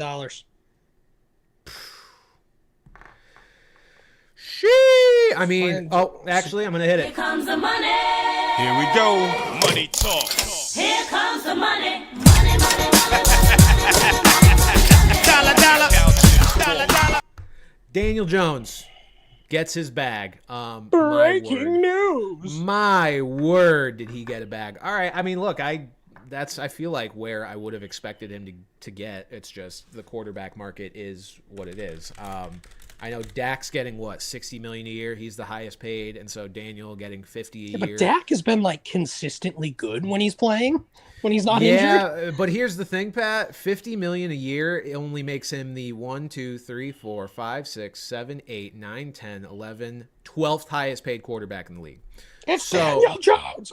I know, but some of the guys who are making more than that include Tua. I guess he's the only kind of egregious one that's making. Oh yeah, more. we gotta hurry up and mention that he went to the fucking. So Rashid Shaheed re-signs with the Seahawks. Could take on a bigger role. 3 years, $51 million. I was convinced he was coming to the Raiders with Clint Kubiak. So maybe he would have if you didn't do that trade and thought you weren't a little receiver. disappointed from that aspect. But I mean, he thrived there. So there's no reason for them not to bring him back. And obviously, he's still going to be familiar with the, and he's a great. And while AJ Barner, I know you and I are both big AJ Barner believers, but there's a lot to be had there outside of JSN. I know JSN's getting everything, but there's going to be plenty for Rashid Shaheed to get. And we know that the speed is there. He's just really fucking good at what he does. Yeah. No, it's a good deal for them. I feel like this could lead to a little bit lesser involvement from Cooper Kupp as Rashid Shaheed gets more, gets more acclimated to this offense. Certainly, it'll be a bit different of an offense now this upcoming season. But yeah, I would expect him to be a little bit more startable of a fantasy asset as well, because he was not one this past year. We thought going to Seattle that he would be a guy that could have a really nice second half, and it just kind of the learning curve, I think, was maybe a little too steep, even though you wouldn't think a big learning curve because he'd played for the OC before, but different environment, I guess things like that can happen. Jalen Nailor to the Raiders. Look, as of right now, I would be very interested in Jalen Nailor as like a sleeper kind of guy, because the Raiders just have no receivers, but depending who they add in the draft, that could certainly fade quickly, because Brock Bowers is wide receiver 1 for the Raiders. And then if they add a high caliber first round type of receiver, then you're looking at Jalen Nailor as the third target on an offense with a rookie quarterback and all these different moving parts that make you a little less confident. But if the season started today, interested in Nailor. But I think it's quite indicative of the fact that they're obviously money matters, but out of all the wide receivers they could have had in a position at such a big need, the only guy they went and got was Jalen Nailor. Yeah. So like, I don't think there's nothing to that. Yeah. Again, I think we'll see what they do. And I don't think we just saw it in Seattle where Clint Kubiak is not afraid to funnel the offense through the running game and one solitary pass catcher. In Bowers, but no, I mean, Naylor's going to be on the field a lot as of right now. I feel like he's going to be kind of their Shaheed, where it's like the deep bomb merchant, and that's going to lead to some good games. But he always popped up in Minnesota. Like he was objectively JJ's best receiver. He was like JJ the McCarthy liked Jalen Nailor. KJ Osborne, where he would pop up, and you're just like, Jalen Nailor's there, isn't he? I think Nailor's even better than Osborne. He is, but you know what I mean? Yeah, it would just be one of those games where it's just like, all right. Couple of tight ends here. Isaiah Likely to the Giants follows John Harbaugh there. And at first, my first instinct was like, oh God, he's going to the head coach that already wouldn't play him enough. But now I'm like, they don't have a Mark Andrews in New York. He's going to play a lot. He's not going to play behind Theo motherfucking Johnson. So yeah, Isaiah Likely goes to a place where he could probably be the number 2 target, one would think. And Jackson Dart loved throwing to Theo Johnson last year. So true. You put in an upgrade at the position if he's just a guy that likes to throw to the tight end. That'd be a huge boost for Likely. It's another great piece for Matt Nagy to play with. And then looking at the Ravens, with my neck with a knife. Looking at the Ravens, Pat, a little bit surprising. I think 2 years ago, if somebody would have told you this was the situation, you would have been shocked. Mark Andrews is the only tight end left on the Ravens. Charlie Kolar has gone to the Chargers. Isaiah Likely has gone to the Giants. And so there was no passing of the torch with Mark Andrews retiring and anybody else, stepping up in his place. He's the only guy there now. So it'll be interesting to see what they do, not just for depth, but for maybe looking slightly toward the future, because Mark Andrews is a guy that I would not be surprised falls off a cliff any year now. So yeah, very, very odd that he is the last man standing there in Baltimore. And I think once again will be a fantasy relevant tight end, because that is just his purpose in life, and he does not know how to do anything else. Travis Kelce staying with the Chiefs, not retiring. Little surprised, I guess. I wouldn't have been surprised had he retired. No, I mean, I saw a good point brought up, which is like, Mahomes tore his ACL, and going out that way between the Mahomes and Kelce connection, like it probably would have just left a bad taste in their mouth, especially missing the playoffs. We fully expect that they will at least get back to the playoffs, provided, some decent health next season. So, I would guess one more season for Kelce, and then he hangs it up, but not interested in him in any sense of the word for fantasy. He was not good last year, lost many, many steps, and the Chiefs are just going to continue to funnel things through Rashee Rice. That is, unless he gets thrown in prison, which he probably should. I thought you said he might, and I was going to say should. Wrapping things up with the quarterbacks, Pat, we've got Malik Willis. The domino has fallen. The most and only fantasy relevant free agent quarterback on the market here. He goes to the Dolphins. He joins back up with his former Packers. The guy was the director of player development in Green Bay and is now their GM, and then formerly his DC, but now their head coach, Jeff Hafley. So Packers reunion there in Miami. He's interesting because he runs, right? Like that. Let's be honest. That's all we're really looking at here. It's going to be a scary sort of fantasy proposition because the guy's thrown 6 touchdowns in 2 years. Like, you're getting, despite what we've seen him do in spot starts for Green Bay, which was some really, really nice work by him, it is going to be a different animal with what he can do for a full season on a new team with a new, first-time head coach, even though it's a guy he's somewhat familiar with because it was his DC. Weapons-wise, you're looking at Jalen Waddle and Devon Achane right now. They re-signed Greg Dulcich, who's apparently supposed to be a big piece of their offense. That's not coming from me, who, I'm a Dulcich truther. Or at least I've heard the same. That was a report. So, yeah, look, I think right now, like, it doesn't excite me that much, just this landing spot for Malik, because I just think it's a lot of moving pieces that have to gel quickly. But maybe the running just kind of keeps him afloat, and he's able to be. We know that's the cheat code for fantasy quarterbacks, so who knows? Yeah. I mean, like, I'm intrigued, but at the same time, towards the bottom, you're not drafting him to be your starter, I don't think. Yeah, no, I wouldn't think so. But certainly a high upside guy. Just it's a lot of moving parts. I don't know if I'd want to take that bet. And then. Fucking gross, man. Tua Tagovailoa to the Atlanta Falcons. Just a missile of ew crashing. Yeah, I don't know, man. The Falcons are a team that, like, we talked really highly about what they did coaching-wise with Stefanski and all that, and then now they just kind of do this, like. I guess what else were they going to do, right? Like bringing in competition. There was nobody that I would have been like thrilled about them bringing in. I'm hoping that they just let Penix rock for the year anyway whenever he's ready to do so. But I just think Tua's so fucking bad that this is so gross. And it's just, I mean, maybe he'll be okay because he gets to play in a dome half the year. I don't know. But overall, absolutely disgusting. It'll be nice for Tua to be able to go and sit behind a much older quarterback than he is anymore. Okay. Yeah. They basically just got the older but yet younger, more brain damaged version of Michael Penix. If they break down Tua and Penix for parts, they might be able to put together. You can put together a solid quarterback. One functional quarterback, because you take Penix's less concussed brain, and you take Tua's knees. I don't know, I guess you take Tua's like lower half, and then you take Penix's arm because he's got the stronger arm, and then here. I don't know how you consolidate Tua's accuracy, but we've got to take Penix's Penix. We have to take that. We do, yes, just for the memes. Yeah, I think you could probably make one good quarterback if you just melt them down and try to reform a new one. Maybe that's their plan. We get starting week 1. We get Tuikel Tonga Penoa. I don't know. Okay, pal. Penix. Also, the Jets traded for Geno Smith. They did, yeah. I forgot to put that in the sheet. Yeah. Oh my god, the Jets traded for Geno Smith. Oh man, I was hooting and hollering when I saw that. They're just gonna have Bro at all the wrong times in his career. Yeah, and I mean Geno, I think he's putting himself out to pasture here with this deal because he's gonna at least start the year as a starting quarterback and get fired with the whole staff by week 7. Geno might just become their coach by week 7. I don't know. He might just switch roles. Yeah, that's fucking gross. The Jets are going to be terrible. Horrific. And then real quick, I guess really only one guy here that we didn't talk about in terms of, look, there's obviously a lot of free agent situations that left guys' jobs up for grabs. And, you didn't know if certain guys were going to be demoted or face stiffer competition. Talked about Tootin being in a good situation. Bashal Tootin with the Jags.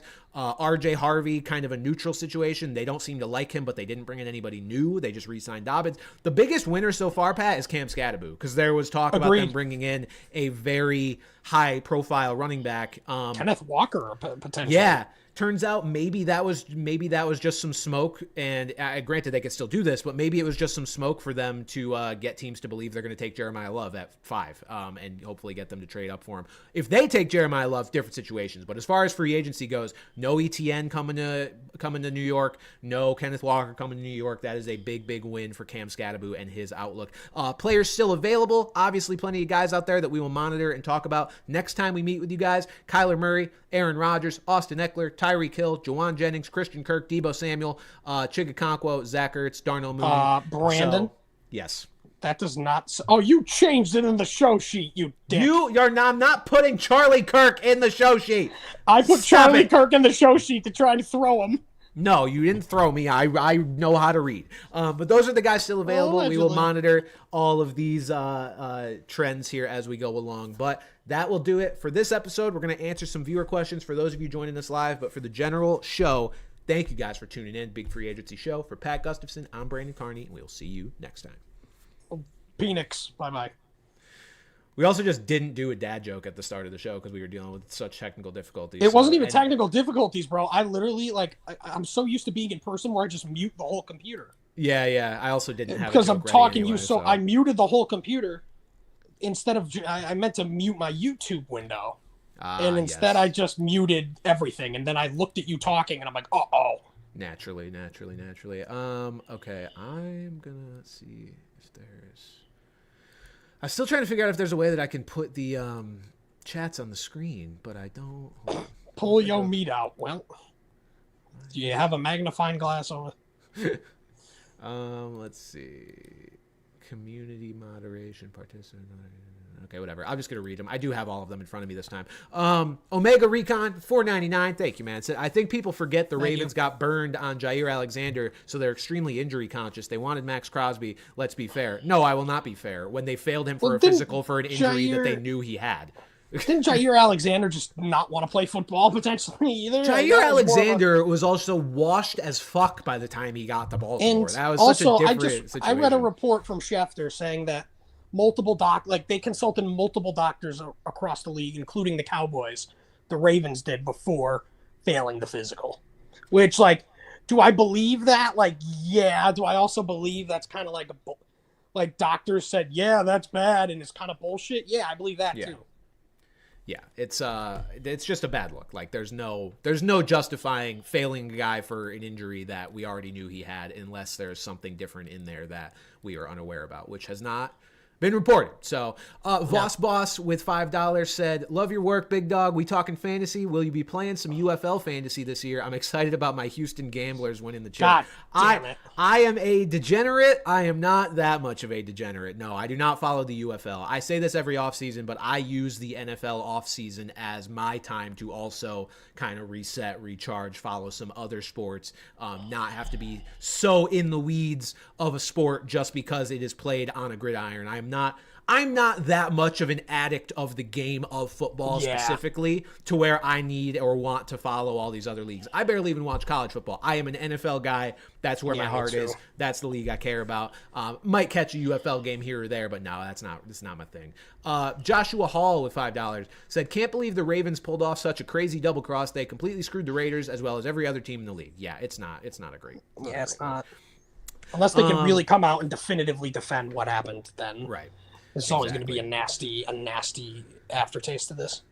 Cameron Blair said with $2 said, love from UConn. Let's go Huskies, yeah, baby. Love that. They fucking suck. Anybody that actively goes to UConn, I love you. Jackson with $2 said, what are 5 players the Vikings should go get? The Vikings, sir, are broke. So I'm going to say Kyler Murray. They should certainly go get Kyler Murray. Yeah. I still think they're going to. Other than that, my man, I don't think Lil Bro ain't got 5-player money is what I'll say about the Vikings. Lil Bro has to settle for Kyler Murray, and that'll be about it. Alex, the $5 said, what is your favorite signing so far, and how does it feel knowing UConn legend Jalen Adams broke my Cincy Bearcat heart exactly 10 years ago today? I love telling this fucking story, man. I remember exactly... Me too. We tell it every year. Sitting downstairs in my living room, and I think I hit the highest decibel of a male pitched voice when that shot went in. Yeah. 3/4 court, baby. And I fucking love Mike Patrick. I love that call where it goes, this one's good if it goes, and then Len Elmore's just like, oh my God, it did. Yeah. And then the Francesa reaction, oh my God, he made it. UConn would have missed the tournament had they not won that game either.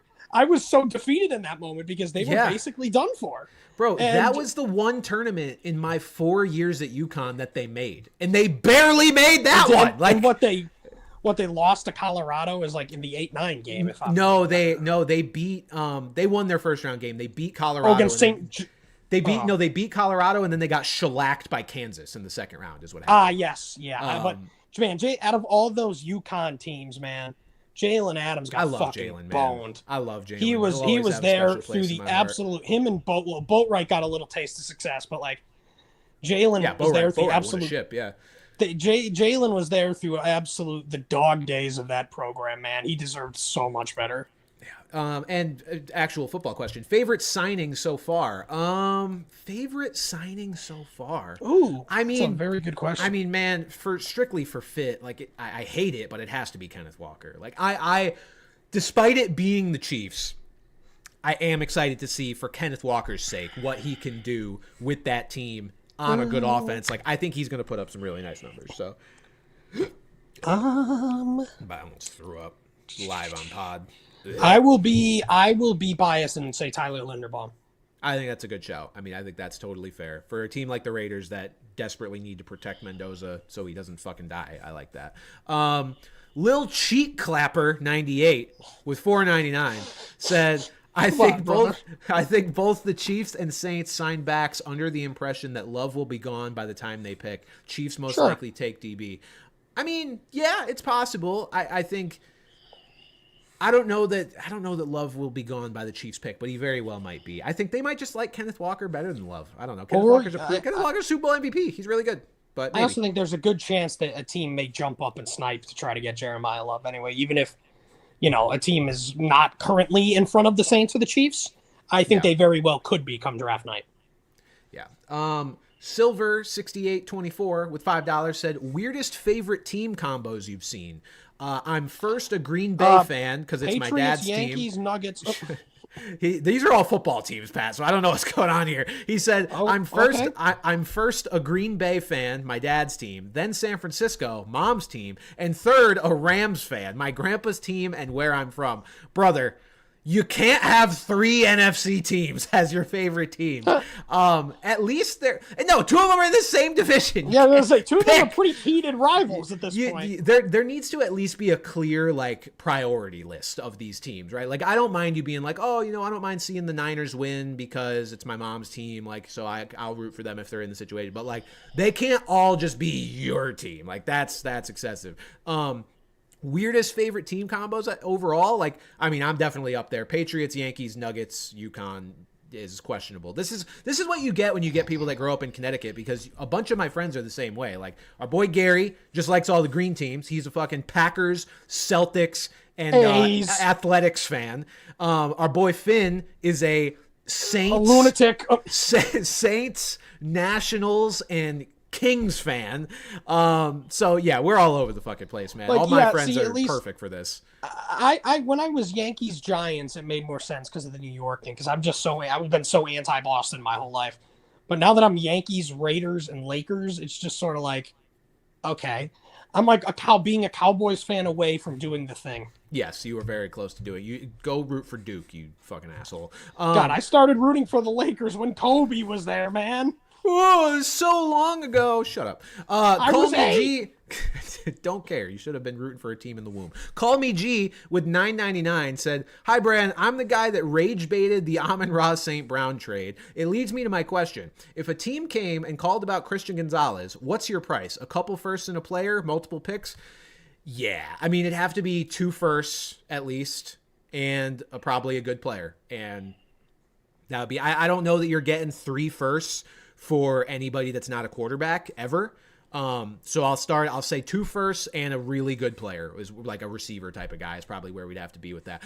For reference, for anybody that didn't see it, probably very few of you on Twitter, this is a guy that I tweeted it was about wanting AJ Brown or something, and he mentioned Amon-Ra and was like, we'll give you Amon-Ra for Christian Gonzalez and 2 firsts. And I said, kindly light yourself on fire. That doesn't seem kind at all. That's about as kind as I could be given the situation. Call me G with with $4.99 said, what grade would you give the Lions free agent class to this point? Also first time donor, so here's $15. This is $15 total. Thank you, man. Said, love the content. Keep up the good work. Lions free agent class. So they signed Cade Mays at center. Yes. Because you lose Taylor Decker, you get rid of David Montgomery. Mm-hmm. Let me go to the Lions here. Detroit. So they got They're Cade one of the Mays. Quieter teams, yeah. Yeah, they got Cade Mays. They got Teddy Bridgewater. He's just a re-signing. Yeah, they haven't done much. But at the end of the day, even though they missed the playoffs last year, are they one of those teams that really had to do a ton anyway? I think they need to help their defense. and their O-line, which they started to do with Cade May, so I don't mind it. I mean, C- for at least getting a center, I guess. Yeah, overall, I don't know, man. That's not great. Got some draft picks for Montgomery though, so that was nice. For a guy, and then you go get Pacheco, who's obviously going to do something different, but much cheaper alternative. Yeah. Justin Young with $5 said, I might have missed it. What did you think about the Lions and Pacheco? Good replacement for Monty. General consensus is this continues to open the door for Gibbs to just take a much larger load than he had before. I think that's what we're looking at here. Because Pacheco is a downgrade from Montgomery, but he's good enough to handle touches here and there. I think you're going to be looking at much more of a clear 1-2 versus the 1A, 1B that they pretended to try to do for a while. That obviously faded last year. But yeah, I think you're looking at more of a clear, this is honestly not even a 1-2. It's like a 1 and a 3, and the 2's just blank. So that's kind of where I'm at with that backfield. Knight the Mite with $5 said, my stance on Geno is I'm praying Chip Kelly was the main problem with the Raiders hindering Geno. I may be found near a bridge if we get Wentz, though. Knight, are you a Jets fan? Sorry to hear that. Brother. Look, I agree that I think the main problem with Geno was Chip Kelly, because we've seen Geno not be the literal worst quarterback in the league. We've seen it. We saw it 2 years ago. He's just clearly a guy that needs to be in a decent enough system to not totally crater. So yeah, I think maybe that he could do a little better, but probably not, because it's the Jets. It's probably going to be just as bad because the Jets are really fucking bad. So sorry to say. I do think Chip Kelly was at fault, but he just hasn't gone to a better situation is kind of where I'm at. Ty Daniel with $9.99 said, how... I think he's trying to ask you how you're doing, Pat, but it says, how Pat you doing pay? Also, if Bengals continue to improve defense, what do you think is their realistic potential? Man, we've seen the Bengals make the Super Bowl before. Like, yeah, they're there. The Bengals have the best. Do the Bengals have the best quarterback, receiver, running back combo in the league? Like, if not close to it. Because I mean, like, Josh Allen doesn't have any receivers. Lamar Jackson doesn't have any receivers. Comparatively speaking, Goff, Gibbs, and Amon-Ra is pretty good. That is pretty good. Yeah. Fernando, Genti, and Bowers is pretty good. Shut up. Yeah, Drake May, Ramondre Stevenson, and Kayshon Boutte is pretty. God, we need help. Would genuinely pick the Raiders trio right now by a lot. All right. I mean, maybe. Yeah, look, if the Bengals continue to improve their defense, anything's possible. They need to improve their line. Their O-line's the biggest thing, bro. They got... I mean, we thought maybe they dodged a bullet for a second with Maxx Crosby not coming to the Ravens anymore, and then it's just Trey Hendrickson turning coat and going to the other division rival and attacking Joe Burrow now. So also, they need help. Health is a big matter too. Like, you know, we've seen Burrow getting hurt. Well, that's more what I meant with the O-line is he's at risk of getting hurt every fucking week. And anytime he gets hurt, he derails it. But we've seen the weeks that he's out there, man, he can ball. Even when he came back from his injury, from a fantasy perspective, he balled out in those last couple games. Yeah. And he's got two phenomenal wide receivers. Also, I guess we could say another winner's Chase Brown here. Unless they're the Jeremiah Love team. I just wasn't expecting them to get anybody from this class. But yeah, like, no, you're right. We've talked about him before. The fact that we think that, where it's like, oh, they're just not going to get anybody, is just a great sign for Chase Brown. Yeah, no, that makes sense. All right. I mean, I think that'll about do it here. That was a good amount of dono questions. Thank you guys very much. Thank you, everybody. Answer one or two from the chat here. Got a couple guys putting in quarterback, running back, receiver combos. Jalen Hurts, Saquon, A.J. Brown. That's a good one. Stafford, Puka, Kyron, also quite good. Yeah, Kyron's mid, though. Raiders getting robbed by the Ravens feels like payback for the Raiders signing away Linderbaum. I guess. Joseph just tuned in. How's Pat recovering? Well, Joseph, I'm doing well now.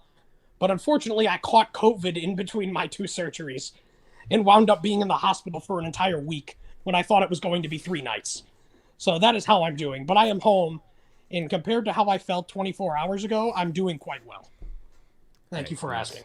And that is all that matters. All right, yeah, I think that will do it. Hold on, I'm going to find our outro to be able to play. Bro is so mad that you're a Yankees fan. So am I, though. The Yankees are bad. What do we even do to you? Like, what do you want? They haven't won shit in like 20 years. Exactly.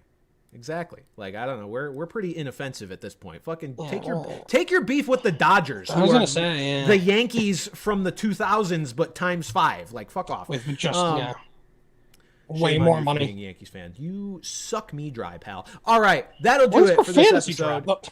That'll do it for this episode of Brand Coverage, guys. Thank you for tuning in. I'm about to go This have song my is first- so loud in my headphones. For Pat Gustafson, I'm Brandon Carney. We'll see you guys